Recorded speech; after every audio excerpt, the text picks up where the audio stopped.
नमस्कार, अभिवादन। मैं आपका दुर्गेंद्र चौहान हूं। उत्तर प्रदेश में जाति बनाम धर्म की गोलबंदी इस वक्त अपने चरम बिंदु को पार कर रही है। अति पिछड़े वर्ग से आने वाले 3 कद्दावर मंत्रियों ने योगी सरकार और भाजपा से इस्तीफा देकर लगभग सपा का दामन थाम लिया है। कल मकर संक्रांति को इसका सार्वजनिक ऐलान भी हो जाएगा। सपा भी पिछड़ों और अति पिछड़ों की गोलबंदी में कोई कसर छोड़ नहीं रही है। इन सब दांव पेचों के बीच उत्तर प्रदेश की चुनावी राजनीति में जो आज हुआ वह शायद पहले कभी नहीं हुआ। आधी आबादी यानी महिलाओं को एक राजनीतिक दल कांग्रेस ने 40% टिकट देकर चुनावी राजनीति का नया इतिहास लिख दिया। यही नहीं, उत्तर प्रदेश और देश के राजनीतिक इतिहास में यह भी पहली बार हुआ कि रेप पीड़िताओं, नरसंहार पीड़ितों के परिवारों को भी कांग्रेस पार्टी ने विधानसभा चुनाव का टिकट देकर जाति धर्म से अलग नए तरीके की राजनीति की बुनियाद भी रख दी। मंथन में आज बात इसी पर।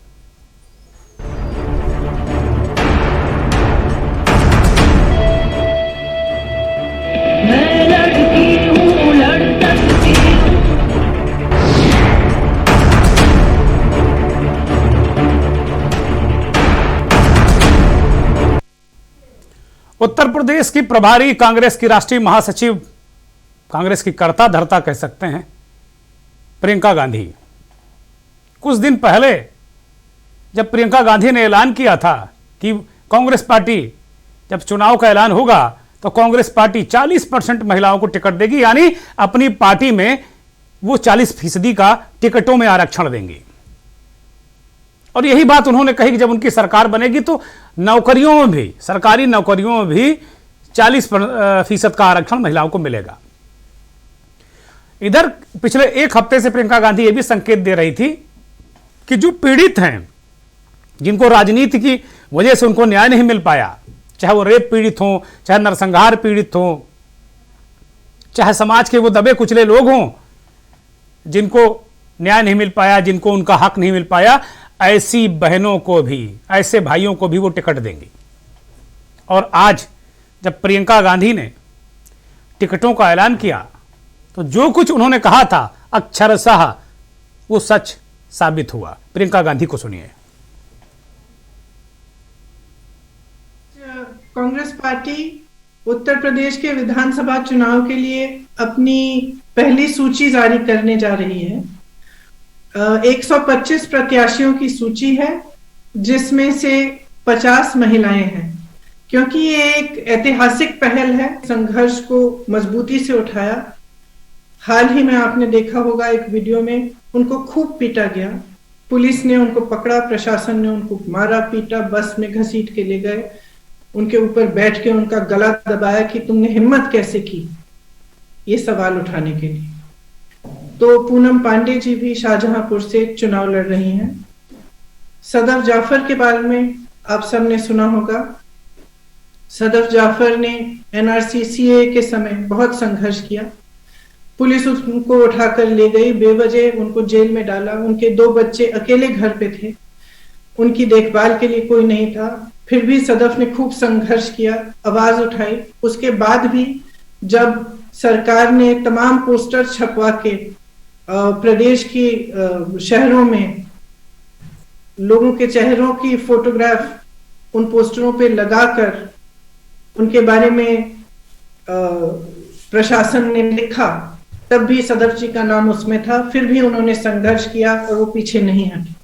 तो मैं आपसे कहना चाहती हूँ कि जो हमारी सूची है वो एक नया संदेश दे रही है।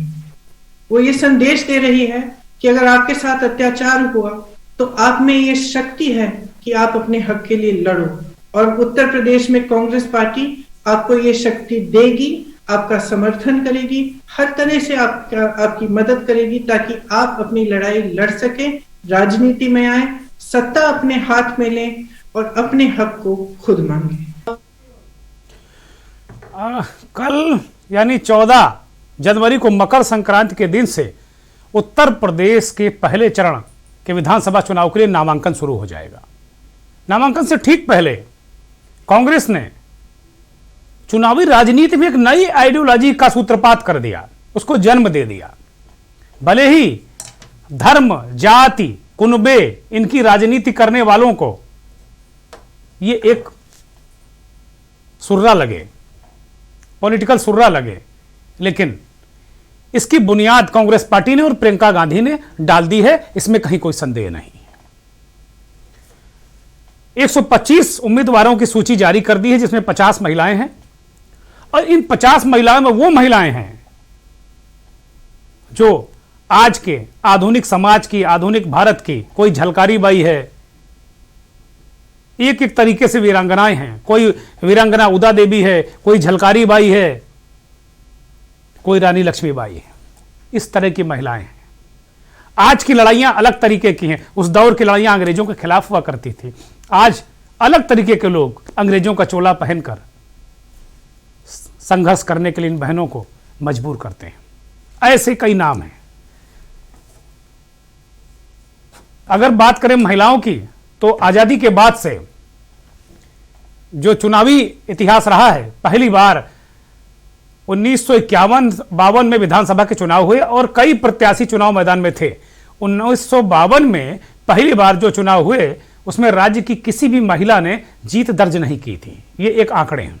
लेकिन बाद में हुए उपचुनाव में प्रथम महिला के रूप में बांसवाड़ा विधानसभा क्षेत्र जो सामान्य सीट थी, उससे यशोदा देवी मैदान में खड़ी हुई और चुनाव जीत गई। अगर बात की जाए देश की, तो पहली बार पहली महिला पीएम जो बनी वो भी कांग्रेस से थी, यानी लौह महिला इंदिरा गांधी, आयरन लेडी इंदिरा गांधी। आज लगता है कि उन्हीं के आदर्श पर चलकर प्रियंका गांधी ने 40% महिलाओं को जो टिकट का वादा किया था, उसको आज पूरा किया है। अगर बात की जाए आधी आबादी की, तो कांग्रेस के राष्ट्रीय महासचिव और उत्तर प्रदेश की प्रभारी प्रियंका गांधी की लिस्ट में जो चुनाव प्रत्याशियों को जो उन्होंने लिस्ट आज जारी की है, उसमें बहुत सूझबूझ दिखती है। उम्मीदवारों में ऐसी महिलाओं को तरजीह दी गई है जिनका खुद का या तो पारिवारिक पृष्ठभूमि मजबूत रही है। इसमें प्रमुख नाम है पूर्व विदेश मंत्री।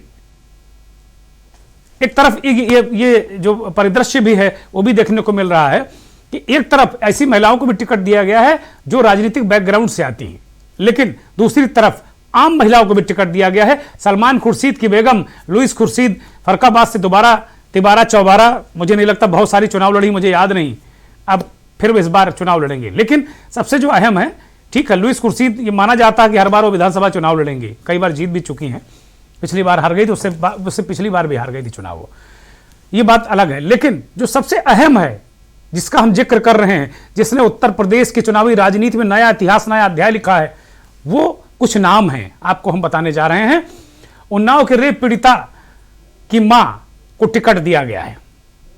उन्नाव का रेप कांड सब जानते हैं, जिसमें भाजपा के विधायक कुलदीप सेंगर सजा याफ्ता है और जेल में बंद हैं। उस पीड़िता की मां को कांग्रेस पार्टी ने टिकट दिया है। प्रियंका गांधी ने वादा किया था कि जिस सिस्टम ने उन्हें न्याय नहीं दिया, उस सिस्टम का हिस्सा बनिए, विधायक बनिए, नेता बनिए और अपनी लड़ाई खुद लड़िए। किसी नेता पर निर्भर मत रहिए, नेता की मोहताजी मत करिए, आप चुनाव लड़िए। दूसरे नंबर पर हैं शाहजहांपुर की पूनम पांडे। मुझे अच्छी तरह याद है, अभी जब प्रियंका गांधी को मैं सुन रहा था, लिस्ट में मैं इन चीजों को कनेक्ट नहीं कर पाया था, लेकिन जब अभी प्रियंका गांधी कह रही थी कि उन्हें पीटा गया, उनका गला दबाया गया पूनम पांडे का और बहुत उत्पीड़न किया गया, तो मुझे अच्छी तरह याद आ गया कि इन पूनम पांडे को बाकायदे हमने इसी मंथन कार्यक्रम में, हमने के न्यूज ने यह मंथन कार्यक्रम किया था, जिस पर आशा बहनों को मुख्यमंत्री योगी आदित्यनाथ के कार्यक्रम के दौरान आशा बहनों की पिटाई की थी पुलिस ने। और पूनम पांडे ने जब विरोध किया था कि उन्हें मुख्यमंत्री से मिलना है, तो इस सिस्टम ने पूनम पांडे का गला दबा दिया, असली में गला दबा दिया था, केवल उनकी आवाज ही नहीं बंद कर दी थी। और प्रियंका गांधी ने पूनम पांडे और अन्य जो आशा बहनें हैं उनको अपने खर्चे पर लखनऊ बुलाकर एक अस्पताल में भर्ती कराकर इलाज कराया था। आज उन्हीं पूनम पांडे जो आशा बहन हैं, जो गांवों में लोगों के यहां जा जाकर उनकी जो महिलाएं हैं जो प्रसव पीड़ा से तड़पती हैं, जिनके बच्चों को तमाम तरीके की समस्याएं होती हैं, उनको अस्पताल ले जाना, उनकी तमाम व्यवस्थाएं करना, उनकी खिदमत करना, ऐसी आशा बहन पूनम पांडे को टिकट देना विधानसभा का उत्तर प्रदेश के इतिहास में और नारी सम्मान के लिए बहुत बड़ा कदम है, बहुत बड़ा कदम है। और ये विश्लेषण जो आज हम कर रहे हैं आपको कहीं मुख्यधारा की मीडिया में दिखेगा नहीं। सब जाति धर्म, धर्म बनाम जाति, जाति बनाम धर्म, स्वामी के जाने से क्या होगा, सांप नेवला नाग, इसकी राजनीति में आज दिन भर मुझे लगता है मीडिया का ज्यादा समय इसी में आज चला गया। जब मैंने सूची देखी थी तो हमने अपनी टीम से डिस्कस किया कि ये तो उत्तर प्रदेश के इतिहास में, देश के इतिहास में क्रांतिकारी कदम है, क्रांति लिख दी गई, किसी ने भी लिखी हो सकता है कि कांग्रेस पार्टी को इसका ना फायदा मिले, हो सकता है कि कांग्रेस पार्टी नंबर्स के आधार पर, जब ये 10 मार्च को रिजल्ट आए तो हो सकता है कि कांग्रेस पार्टी नंबर में बहुत पीछे हो बाकी जो जाति और धर्म की राजनीति करने वाले दलों से, लेकिन आइडियोलॉजी के मामले में इस आइडियोलॉजी का, इस विचारधारा का कोई जोड़ नहीं। इसमें ना जाति है, ना धर्म है, ना संप्रदाय है, ना अगड़ा है, ना पिछड़ा है। महिला ना अगड़ी होती है, ना पिछड़ी होती है, ना हिंदू होती है, ना मुसलमान होती है, ना ब्राह्मण होती है, ना क्षत्रिय होती। पाल, गरड़िया, बिंद, निषाद, कश्यप, काची, कुमार, ये महिला नहीं होती, महिला महिला होती है। ये बहुत अपने आप में ये बहुत क्रांतिकारी कदम है भारत की राजनीति के लिए।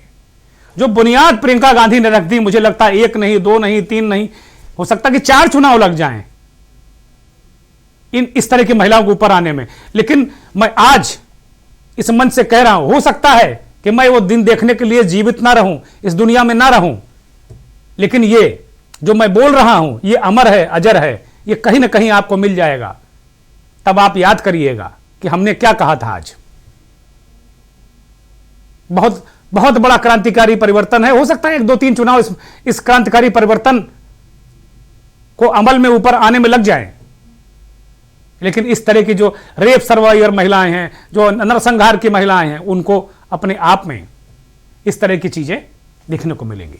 अन्य जो बहुत महत्वपूर्ण नाम है, रामपुर खास प्रतापगढ़ की विधानसभा सीट है, आराधना मिश्रा मोना विधानमंडल दल की नेता है, टिकट मिलना ही था, तय हो गया। एक और नाम पंखुड़ी पाठक का है, कभी समाजवादी पार्टी की नेता हुआ करती थी पंखुड़ी पाठक, और एक समाजवादी पार्टी के कार्यकर्ता ने उनसे बदसलूकी की थी, बदतमीजी की थी, और इसी से क्षुब्ध होकर उन्होंने और उनके पति दोनों ने समाजवादी पार्टी छोड़ दी थी। कांग्रेस पार्टी ने आज पंखुड़ी पाठक को भी नोएडा से उम्मीदवार बनाया है। यहां केंद्रीय मंत्री, रक्षा मंत्री राजनाथ सिंह के बेटे पंकज सिंह मौजूदा विधायक। आरती वाजपेयी की बात करें, पिछली बार चुनाव बिल्कुल जीतते जीतते रह गई थी 2017 में। आरती वाजपेयी उन्नाव के उगू गांव से आती हैं, उत्तर प्रदेश के पूर्व गृह मंत्री, दिग्गज नेता गोपीनाथ दीक्षित की वो बेटी हैं और उनका राजनीतिक रसूख है। उगू गांव के बारे में एक बार और बता दूं कि वो गांव है कि उसने, इस गांव ने गोपीनाथ दीक्षित के रूप में उत्तर प्रदेश को गृह मंत्री और 3 मुख्यमंत्री दिए हैं। दिल्ली की मुख्यमंत्री शीला दीक्षित इसी गांव से आती हैं। मध्य प्रदेश के 2 मुख्यमंत्री श्यामाचरण शुक्ल और विद्याचरण शुक्ल इसी गांव से आते हैं। कुल मिलाकर यह ऐसा गांव है, बहुत सारी चीजें। बिल्हौर की उषा रानी कोरी मैं अच्छी तरह जानता हूं, 10 साल से 15 साल से संघर्ष कर रही, टिकट मिल जाए, टिकट मिल जाए, टिकट मिल जाए, हर बार कट जाता था आखिरी में टिकट। इस बार प्रियंका गांधी ने उषा रानी कोरी को टिकट दिया है। बहुत सारे ऐसे नाम है इस लिस्ट में, हम देख रहे हैं ऐसी महिलाओं को आगे लाने की कोशिश की गई है। उर्मिला सोनकर खाबरी पीसीएस अफसर थी, हालांकि उनके पति ब्रजलाल खाबरी उरई से सांसद रह चुके हैं, उनको भी टिकट मिला है। तो प्रियंका गांधी ने सामाजिक समीकरण बहुत अच्छी तरह साधे हैं। पश्चिमी उत्तर प्रदेश के जो सहारनपुर है और जो पूरा उस तरह का बिजनौर है, उस मुजफ्फरनगर, इस इलाके में जो जाति समीकरण है, हिंदू मुस्लिम का समीकरण भी साधने की कोशिश की है कांग्रेस पार्टी, इसमें कहीं कोई वो बात नहीं है। लेकिन अगर टोटल इस लिस्ट का एक विश्लेषण और समीक्षा की जाए तो महिलाओं के लिए बहुत बड़ा दिन है आज। इतनी सारी महिलाओं को विधानसभा चुनाव लड़ने का मौका मिलेगा और एक राष्ट्रीय पार्टी से।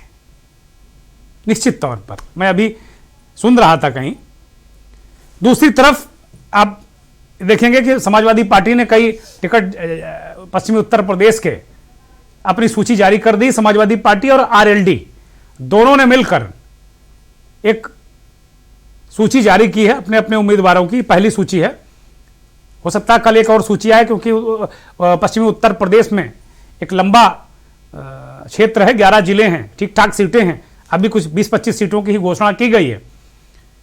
लेकिन इस जो आरएलडी और समाजवादी पार्टी की जो सूची में सबसे चर्चित नाम मुझे दिखा वो माफिया मदन भैया का है। मदन भैया और डीपी यादव, इनके बारे में कहा जाता है कि इनके राजनीतिक गुरु, इन्हें राजनीति में लाने वाले, इन्हें मुख्य धारा में लाने वाले मुलायम सिंह यादव हैं, नेताजी। नेताजी ने इनको दोनों को नेता बनाया और नेताजी की पार्टी से ही मदन भैया खेकड़ा विधानसभा से चुनाव लड़े थे। कुल मिलाकर अगर देखा जाए तो, अगर बात करते हैं हम डीपी यादव की, तो यही डीपी यादव हैं जिनको पार्टी में शामिल करने का अखिलेश यादव ने, ये डीपी यादव की तस्वीर है, अभी हाल में जेल से छूटे हैं लंबी सजा काटकर। पश्चिमी उत्तर प्रदेश के कद्दावर रसूखदार नेता, कई संगीन मामलों में जेल में जा चुके, अभी हाल में सजा काटकर छूटे हैं, लंबी सजा काटकर छूटे हैं डीपी यादव। एक बात महत्वपूर्ण बता दो कि इनका पूरा परिवार भारतीय जनता पार्टी में है, इनका पूरा परिवार भारतीय जनता पार्टी के टिकट पर, इनको छोड़कर अभी ये नहीं गए हैं। हो सकता है कि आपको 2-4 दिन में देखने को मिले कि डीपी भी भाजपा में चले गए। जो शराब के किंग, शराब के बड़े माफिया, अब माफिया शब्द अगर प्रयोग कर रहे हैं तो हो सकता है डीपी को ये बुरा भी लग जाएगा, लेकिन लगता रहे भाई। मुलायम सिंह यादव ने इनको राजनीति में पाला पोसा, और ये जब एक बार समाजवादी पार्टी में जब अखिलेश यादव का उदय हुआ तो डीपी की विदाई हो गई, और यहीं से अखिलेश यादव की पार्टी में जय जय हुई। और लोगों ने, युवाओं ने कहा कि हाँ भाई ये तो अपराधियों का विरोधी है, ये तो माफियाओं को पार्टी में नहीं रखना चाहता। वहीं से अखिलेश यादव लोगों की आंखों में चढ़े, आंखों के तारे बने, और ये कहा जाने लगा कि अखिलेश यादव समाजवादी पार्टी से जो गुंडा एलिमेंट है उनका खात्मा करना चाहते हैं, और उनकी एंट्री नहीं चाहते हैं। वो चाहे अतीक अहमद हो, चाहे जो, और अतीक अहमद को मंच पर धक्का दिया था बाकायदे उन्होंने, जब अतीक अहमद उनका स्वागत करने के लिए आगे बढ़े थे। तो अखिलेश यादव ने इन्हीं डीपी यादव को पार्टी में बाहर का रास्ता दिखाकर सबसे पहले अपराधियों के खिलाफ समाजवादी पार्टी में बिगुल फूका था। और आज मदन भैया आरएलडी का टिकट पाकर बैकडोर से समाजवादी पार्टी के साथ हो गए हैं। ये मदन भैया हैं, ये कहते हैं हम समाज सेवक हैं, हम व्यक्तिगत रूप से इनसे मिल चुके हैं, ये समाज की बड़ी बड़ी बातें करते हैं, बहुत सारी योजनाएं करते हैं, लेकिन मदन भैया क्या हैं ये पश्चिमी उत्तर प्रदेश के लोग जानते हैं। राकेश टिकैत के साथ भी मदन भैया हैं, और बहुत सारे नेताओं की मदन भैया के बिना काम चलता नहीं है। मदन भैया वो है। तो एक तरफ हिंदू, मुस्लिम, सिख, ईसाई, दलित, शोषित, पीड़ित, पिछड़ा, अति पिछड़ा, आशा बहन, रेप पीड़ित, नरसंहार पीड़ित, सोनभद्र का वो परिवार भी आज भावुक होगा, जहां एक जमीन पर कब्जे को लेकर उस परिवार के कई लोगों की हत्या कर दी गई थी। प्रियंका गांधी ने उस परिवार को ही विधानसभा का टिकट दिया है। सपने में भी इन लोगों ने नहीं सोचा होगा कि हमें विधानसभा का टिकट मिलेगा। तो मंथन में आज इस मुद्दे को इसीलिए हम लेकर आए कि यह अपने आप में एक क्रांतिकारी कदम है, और मीडिया को भी देश के क्रांतिकारी कदमों के साथ चलना चाहिए। देश के जाने माने राजनीतिक विश्लेषक, वरिष्ठ पत्रकार बिलाल सब्जवारी जी जुड़ गए हैं। बिलाल भाई बहुत बहुत स्वागत है, बहुत बहुत अभिनंदन आपका के न्यूज पर। बिलाल भाई, कांग्रेस पार्टी ने जो मेरा नजरिया और नजरिया है, मैंने देखा कि कांग्रेस पार्टी ने एक कदम उठाया, एक ऐसा इतिहास लिखा उत्तर प्रदेश की चुनावी राजनीति में, और मुझे याद पड़ता है देश की चुनावी राजनीति में, कि महिलाओं को 40% टिकट, और जो रेप सर्वाइवर हैं, नरसंहार पीड़ित हैं, आशा बहन हैं, पुलिस के उत्पीड़न का शिकार हैं, सरकारी उत्पीड़न का शिकार हैं, ऐसे लोगों को, एक ऐसे आम आदमियों को, आम महिलाओं को, आम युवकों को टिकट देकर एक नया नई तरीके की राजनीति का सूत्रपात किया है। आपकी पहली टिप्पणी इस पर। सबसे पहली टिप्पणी तो मेरी यही है, योगेंद्र जी, जिस जीवंतता से के साथ आपने उत्तर प्रदेश की राजनीति का चित्रण किया है उसके लिए मैं आपको धन्यवाद देना चाहता हूं। जिस आरक्षण की बात प्रियंका गांधी ने उत्तर प्रदेश में महिलाओं को देने को की थी, उसकी प्रेरणा उन्हें कहां से मिलती है, मैं थोड़ा सा इस पर रोशनी डालना चाहूंगा। जी अवश्य। दरअसल 1998 में जब सोनिया गांधी कांग्रेस की अध्यक्षा बनी जी, तो उन्होंने एक दिन का स्पेशल एआईसी सेशन बुलाया जी, और उस सेशन के अंदर उन्होंने कांग्रेस के संगठन के अंदर 20% महिलाओं के आरक्षण को सुनिश्चित करने का प्रस्ताव पास कराया। जी, तो ये वो सोनिया गांधी थी जिनका नजरिया समाज को देखने का एक उस अंदाज में था ताकि समाज के अंदर इक्वालिटी पैदा हो सके। यही वो कांग्रेस पार्टी थी जिसने प्रतिभा सिंह पाटिल को देश का राष्ट्रपति बनाया। यही वो कांग्रेस पार्टी थी जिसने मीरा कुमार को लोकसभा का अध्यक्ष बनाया। जी। तो प्रियंका गांधी को महिलाओं के प्रति जागरूकता या उनके प्रति जो संभावना की जो प्रेरणा मिलती है वो अपनी सही मायनों में अपनी मां से मिलती है जी, और उसको उन्होंने व्यक्तिगत प्रयासों के साथ धरातल पर उतारने की कोशिश की है उत्तर प्रदेश के अंदर। जी। तो यकीनन ये क्रांतिकारी कदम है, इसका स्वागत किया जाना चाहिए। साथ ही साथ कांग्रेस की अगर पृष्ठभूमि की बात करें तो कांग्रेस पिछले 30 सालों से उत्तर प्रदेश में संघर्ष कर रही है, अपनी राजनीतिक भूमि तलाश कर रही है। तो प्रियंका गांधी ने तो जेंडर इक्वालिटी के माध्यम से 40% जो टिकट के अंदर महिलाओं को भागीदारी देने की बात की थी, उसकी प्रथम लिस्ट 125 में से उन्होंने 50 टिकट महिलाओं को देकर यह साबित कर दिया कि जिस बात का वो वादा करती है उसको धरातल पर उतारने के वो प्रयास भी करती है और उसको करके दिखा भी दिया। बिलाल भाई, एक मिनट बस इसमें ऐड करूंगा, फिर आप अपनी बात कंटिन्यू करिएगा। लखनऊ की सदफ जफर को भी उन्होंने टिकट दिया है। सीए एनआरसी आंदोलन में बढ़ चढ़कर इन्होंने हिस्सा लिया था। सदफ बड़ी ही जबरदस्त सोशल एक्टिविस्ट हैं, महिला कार्यकर्ता हैं और कांग्रेस पार्टी से जुड़ी रही हैं। उनको भी टिकट दिया और इनके पोस्टर तक लगवा दिए गए थे कि भाई इनकी संपत्ति कुर्क की जाएगी। सदफ जेल में भी रही। तो इस तरीके का प्रियंका गांधी इस तरीके के लोगों को टिकट देकर, वो चाहे सदफ जफर हो, चाहे आशा बहन पूनम पांडे हो जिनका गला दबा दिया था, पुलिस ने योगी जी से मिलने की कोशिश कर रही हैं, पंखुड़ी पाठक भी उत्पीड़न का शिकार हुई। तो इस तरह के लोगों को टिकट देकर, रेप की सर्वाइवर चाहे उन्नाव की बच्ची रही हो उसका परिवार हो, चाहे हाथरस की बच्ची रही हो उसका परिवार हो, सोनभद्र का जो नरसंहार है उसके, ये इसके पीछे क्या आइडियोलॉजी है, क्या सोच है और क्या किस तरीके की राजनीति भी है। बिलाल भाई, जो मौजूदा राजनीति का जो ट्रेंड है वो या तो वो जातीय व्यवस्था से जुड़ा हुआ है या उसका दूसरा फलक है वो धार्मिक व्यवस्था से जुड़ा हुआ है। देश के अंदर या तो जातीय राजनीति हो रही है, धर्म की राजनीति हो रही है, जिसके चलते विकास की राजनीति का जो पहिया है वो पूरी तरह फंसा हुआ है दलदल के अंदर। प्रियंका गांधी ने जो एक नई राजनीति की शुरुआत की है, इसे सही मायनों में राजनीति नहीं बल्कि राजनीति के अंदर एक रोशनी की मशाल कायम जो की है, उन्होंने जलाई है। इसको हमें बहुत ही व्यापक दृष्टिकोण से देखने की जरूरत है। जिन नामों को आपने जिक्र किया है, सही मायनों में प्रियंका गांधी ने इन लोगों को टिकट देकर अपनी उस संवेदनशीलता को प्रकट किया है महिलाओं के उत्पीड़न के प्रति जिसकी वो हकदार थी। सही मायनों में कांग्रेस पार्टी ने महिलाओं को टिकट देकर एक मर्यादा स्थापित की है और ये एक क्रांतिकारी कदम है। जब इस क्रांतिकारी कदम के जब प्रभाव समाज में आएंगे तो राजनीति का पन्ना जब ये पलटा जाएगा तो लोग इतिहास में प्रियंका गांधी को याद रखेंगे। भले ही हमें इसके शॉर्ट टर्म लाभ ना मिले, लेकिन इसके दूरगामी परिणामों पर जब आप नजर डालेंगे तो दुर्गेंद्र जी ये राजनीति का पन्ना पलट देगा। देश के अंदर एक ऐसी राजनीति को स्थापित करने की कोशिश की है प्रियंका गांधी ने जिसको शब्दों में बयान नहीं किया जा सकता।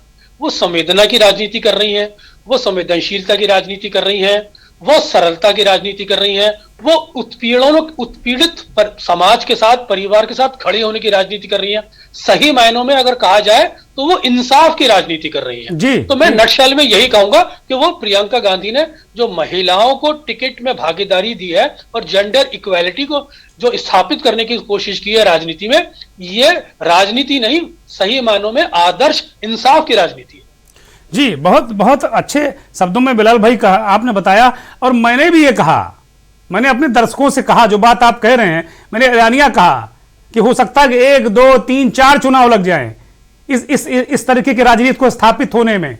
सारे दल इस तरह की राजनीति पर आए, उसमें बहुत समय लग जाए, या कांग्रेस अपनी ये जो अलग तरीके की राजनीति है, इक्वलिटी की राजनीति, पीड़ित शोषितों को आगे लाने की राजनीति, जो मूल अवधारणा है कांग्रेस की। तो अगर इस तरह की राजनीति को हो सकता है कि 20 साल लग जाएं, 25 साल लग जाएं, एक लंबा वक्त लग जाए। हमने ये भी कहा अपने दर्शकों से, हो सकता है कि आज की बात जो मैं कह रहा हूं इसकी तस्दीक करने के लिए मैं रहूं या ना रहूं, लेकिन जो कुछ ये आज मैं बोल रहा हूं, बिलाल भाई बोल रहे हैं, ये रिकॉर्ड रहेगा। आगे की पीढ़ी इसको देख सकेगी कि हमने बिलाल भाई ने क्या बात कही थी जब कांग्रेस की पहली लिस्ट उत्तर प्रदेश के 2022 के चुनाव में आई थी। तो ये हम लोगों ने क्या बात कही थी, ये ऑन द रिकॉर्ड रहेगा, ये अमिट है, ये अजर है, अमर है। इसी बीच एक और खबर आ रही है बिलाल भाई, हम लोग एक युगेंद्र भाई, मैं एक और बात कहना चाहूंगा आपको जी। ये जो 40% भागीदारी की देने की बात की है, ये आप देखेंगे राष्ट्रीय स्तर पर कांग्रेस की आने वाले समय में ये एक नीति का हिस्सा होगी, जिसकी बानगी पंजाब में, जिसकी बानगी आने वाले समय में आपके राजस्थान के चुनाव में, जिसकी बानगी मध्य प्रदेश में, जिसकी बानगी छत्तीसगढ़ में, जिसकी बानगी उत्तराखंड में कांग्रेस की नीति से जुड़ी हुई नजर आएगी।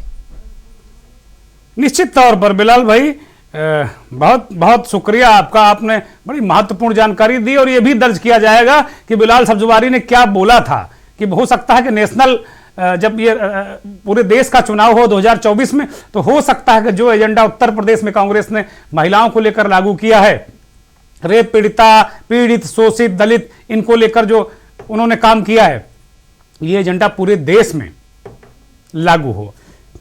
चलते चलते पर जाने से पहले एक और बड़ी खबर बता देते हैं। अपना दल एस यानी अनुप्रिया पटेल की पार्टी के विधायक अमर सिंह ने इस्तीफा दे दिया है। अमर सिंह चौधरी ने इस्तीफा दे दिया है। अपना दल एस के विधायक हैं और अनुप्रिया पटेल से पिछले दिनों इनकी कुछ खटपट चल रही थी। ऐसा लग रहा था कि इनका कहीं संपर्क है और लगातार इस बात की चर्चा भी हो रही थी, लेकिन आज उन्होंने अंततः इस्तीफा दे दिया। पूरी संभावना है कि अपना दल के अमर सिंह चौधरी ये भी समाजवादी पार्टी के साथ कल जा सकते हैं और ये स्वामी प्रसाद मौर्य, दारा सिंह चौहान, धर्म सिंह सैनी, इसी टीम का ये भी हिस्सा हो सकते हैं।